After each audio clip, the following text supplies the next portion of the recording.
car tu es Dieu au-dessus de la terre. Mesdames et messieurs, bon matin, nous sommes mercredi le 2 février, déjà le mois avance, déjà à grands pas.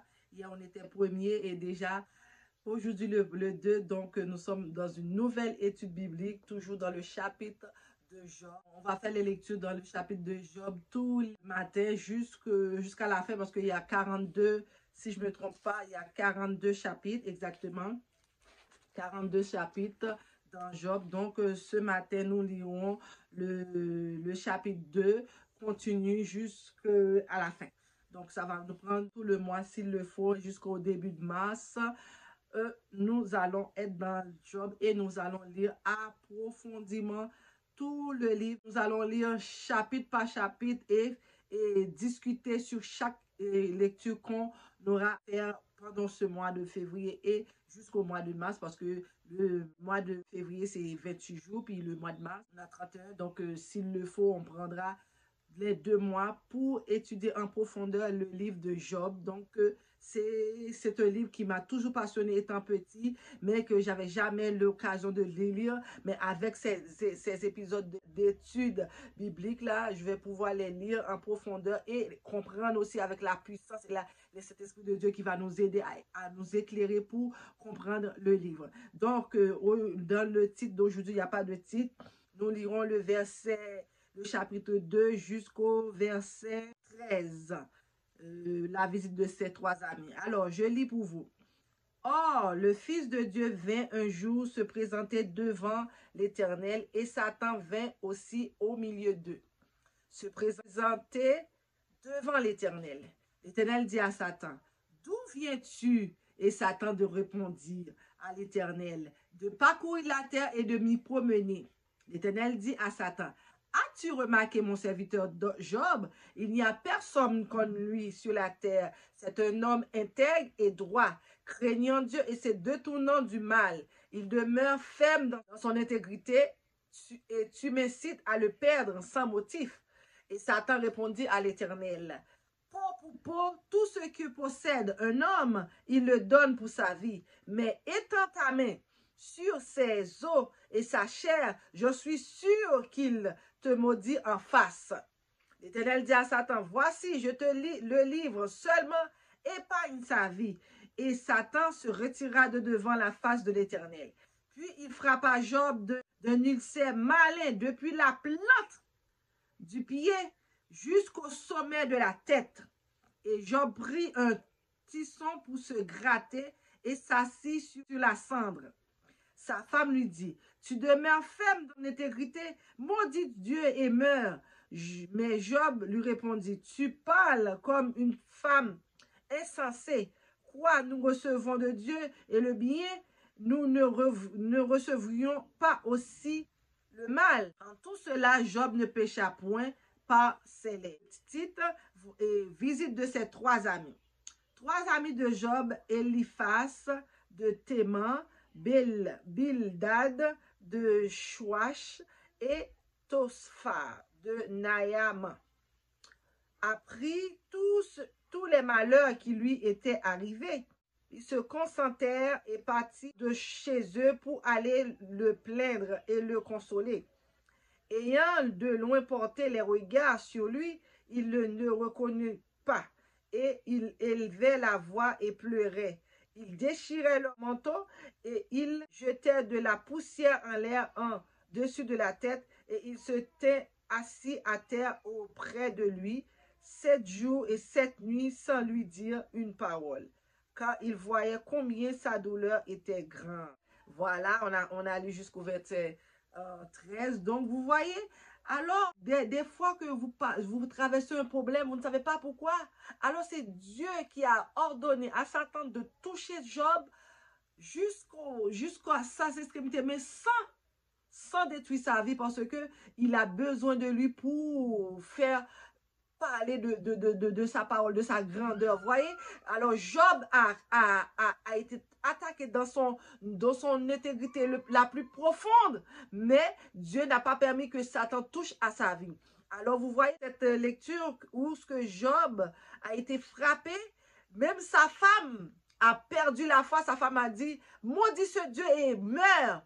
Mais Job ne pécha point contre Dieu. Donc, peut-être que Job a tout de suite réalisé que si Dieu était capable de donner plein de biens et en les reprendre en un instant aussi, il pouvait prendre sa vie. Mais il dit, s'il prend sa vie et puis il meurt sans la conversion, il meurt sans la repentance, il aurait perdu tout ce qu'il avait travaillé pour, c'est-à-dire la foi en Jésus, la foi en Dieu. Donc, quand vous avez la foi, il n'y a rien qui peut vous nuire. Quand vous avez la foi, il n'y a rien qui peut vous nuire, il n'y a rien qui peut vous faire douter de notre Dieu parce que Dieu est grand, est toujours là pour nous aider dans les malheurs, dans les problèmes, dans les difficultés, dans la mort, dans les accidents, dans la maladie, dans tout, Dieu est là. Il suffit que vous donniez la place à Dieu dans votre vie, dans vos affaires parce que Dieu est toujours prêt à répondre à nos prières.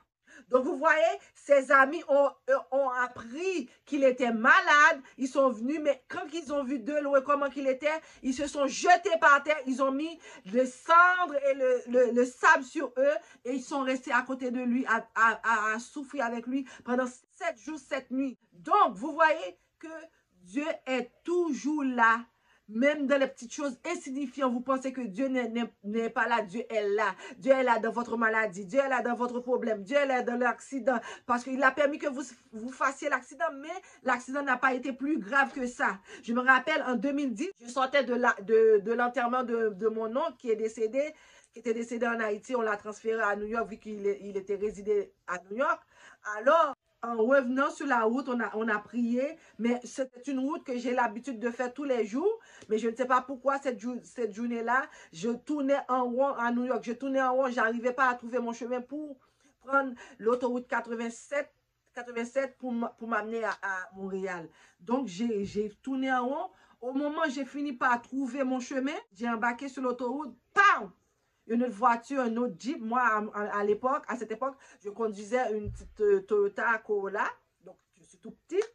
Et le grand Jeep Forester, là, je n'oublie jamais. Nous, on roulait dans la voie du milieu, dans la voie qui est à côté, l'accotement, au milieu. La troisième voie qu'on appelle la voie rapide. Il y a le Jeep là qui rentre sur nous. Il nous a frappé de point faible puisqu'on était à 100 km/h. On a frappé de plein fouet. On a fait des tonneaux sur l'autoroute, des tonneaux, plusieurs tonneaux. Et après, la voiture est tombée sur ses 4 roues. Après d'entendre les voitures en arrière de nous qui freinent à tout allure, qui freinent à vraiment, ils freinent tellement que derrière moi, j'étais avec mon fils, ma cousine et moi, on était 3 dans la voiture, si on devrait mourir, on va être mourir 3. Aujourd'hui, mon fils a 19 ans, gloire à Dieu. On a été épargnés cette journée-là, c'est 29 mai 2010, c'était pas notre jour, on n'était pas supposé être mort, on est là. Dieu a permis que l'accident épargne notre vie encore parce que puisqu'on n'est pas mort dans l'accident, on aurait pu mourir par les autres voitures. Mais Dieu a fait arrêter les autres voitures là. Tu voyais la fumée derrière nous parce que les voitures ralentissent avec une telle force. Je pense que c'est le bon Dieu qui les a fait ralentir parce qu'on a fini de faire l'accident, la voiture a fait plusieurs tonneaux, elle est écrasée ensemble. On est resté dans la voiture, on n'a rien. Et les autres voitures maintenant qui auraient pu nous appeler pour finir avec nous, Dieu a permis que les voitures, Dieu a pris les voitures, il les a ralentis. Il y avait un bordé de fumée sur l'autoroute cette journée-là. C'était un dimanche matin, j'oublie jamais, ça valait 1 heure. Pendant qu'on allait faire l'accident, ma mère de Montréal, avec ma fille, à cette époque-là, puis ma mère a entendu la voix de Dieu qui lui dit, lève-toi, prie pour ta fille maintenant parce que c'est le moment, il faut prier. Ma mère n'a pas fait sur d'oreille, il a arrêté tout ce qu'elle faisait et s'est mis à genoux. Elle commence à prier pour nous, parce qu'on était en danger.